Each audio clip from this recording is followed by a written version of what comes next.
Are tiny fragments of plastic killing us? Where I live, it's easy to see that plastic pollution's a problem just by walking around the streets. And in the last few years, scientists have published worrying findings that tiny particles of this plastic, known as microparticles, are getting into our body. Specifically, our blood, our brains, men's testicles, and even the placentas feeding unborn babies. You'll see all this coverage comes from The Guardian. So it was surprising when a few weeks ago, the same paper and website published a story casting doubt on all these findings. What's going on here? From a science perspective, tracking microplastics is hard. These are tiny particles at levels that are challenging to fish out from all the rest of the stuff in our bodies. Also, there's no denying that plastic is everywhere.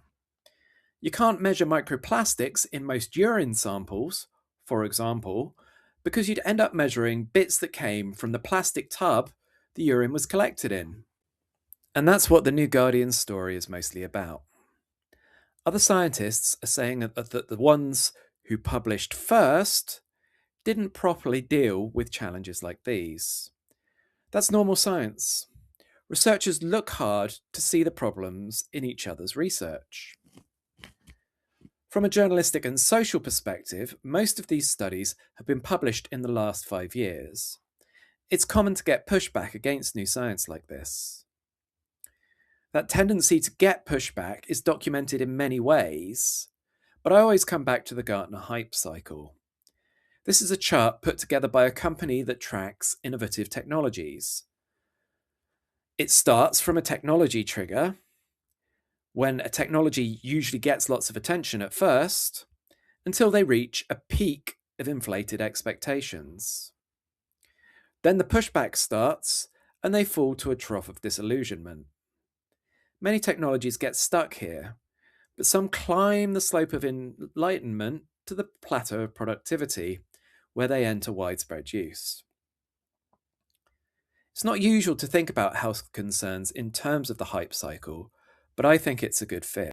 It may be that the Guardian story indicates that microplastic research is starting to fall to the trough of disillusionment, but my bet is that it will make it over to the plateau of productivity.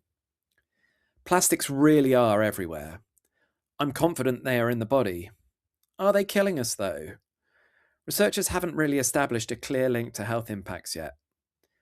If and when they start to do so, I think these studies will begin to climb to that slope of enlightenment and onto the plateau of productivity. But make no mistake, this science is hard. I know because I wrote about it for Chemistry World magazine.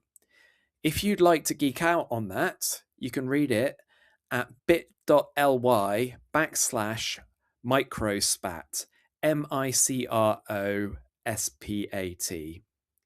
It should be in the link above. I'll also share links to the Guardian stories below. If you got this far, thank you for watching. Now I have a question for you. Can you think of any other reasons there might be a pushback on the presence of microplastics in our body? Please share your thoughts in the comments.